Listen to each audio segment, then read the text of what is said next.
பிப்ரவரி 28 தேசிய அறிவியல் தினம். இயற்பியலுக்காக நோபல் பரிசு பெற்ற முதல் இந்தியர் சர் சி.வி.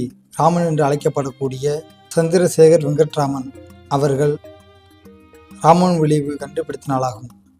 1928 ஒளி புகக்கூடிய ஓர் ஊடகத்தின் வாயிலாக பாயும் ஒளியின் அலைநீளம் ஏன் மாறுகிறது என்பதை விளக்கினார். இது அவரது கண்டுபிடிப்பாக அங்கீகரிக்கப்பட்டு ராமன் விளைவு என்று அழைக்கப்படுகிறது.